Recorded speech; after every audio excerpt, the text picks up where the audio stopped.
আসসালামু আলাইকুম, কেমন আছেন সবাই? আশা করছি ভালো আছেন। তো দেখতে পাচ্ছেন যে আজকে আমি নিয়ে এলাম একটা শাওয়ার মিক্সারের ফুল সেট উপরের। তো দেখছেন যে আমি লাগাচ্ছি এটাতে যা যা ফিটিংস ছিল একটা একটা করে আমি ঢুকিয়ে নিয়েছিলাম এটার ভিতর। তার মাঝে একটা প্রবলেম করছিল, সাবান রাখার যে ওইটাতে এত টাইট ছিল যে ঢুকাতেই পারছিলাম না। তো কিছু কিছু থাকে এমন যে অনেক টাইট হয়।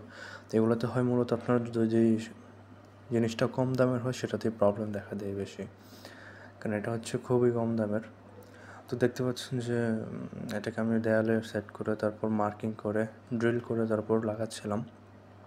তার মাঝে প্রবলেম হচ্ছিলো আরেকটা, যে এটাতে পেন্সিল যাচ্ছিল না, যে কীভাবে মার্কিং করবো সেটা যাচ্ছিল না। তারপর মিটার দিয়ে মেপে তারপর মার্কিং করলাম।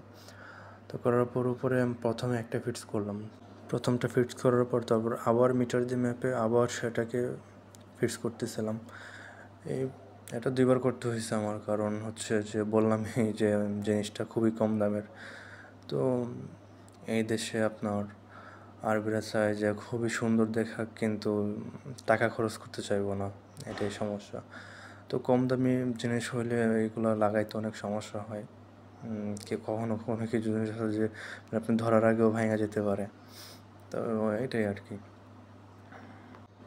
যারা মূলত বাহিরে কাজ করেন তারাই জানেন যে কম দামি জিনিস লাগানোটা কতটা কঠিন হইতে পারে, ঠিক আছে? তো আমার সাথে কেউ ছিল না, আমি একাই কাজ করতেছিলাম।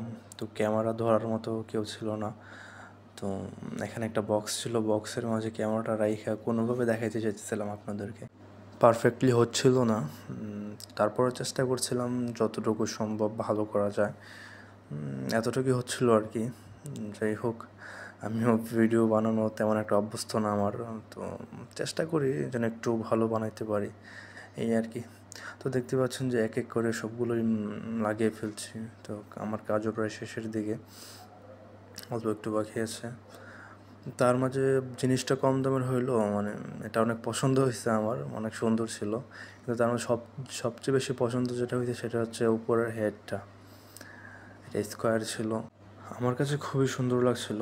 জানি না আপনাদের কাছে কেমন লাগতেছিল, তো অবশ্যই জানাবেন কমেন্টে কেমন লাগছিল আর আমার পুরো কাজ কেমন লাগছে আপনাদের। আর তো দেখছেন যে ফিনিশিংটা একদম। আমার ভিডিওটা যদি ইউটিউব থেকে দেখে থাকেন তাহলে অবশ্যই সাবস্ক্রাইব করবেন, আর যদি ফেসবুক থেকে দেখেন তাহলে অবশ্যই ফলো করবেন। Bye bye.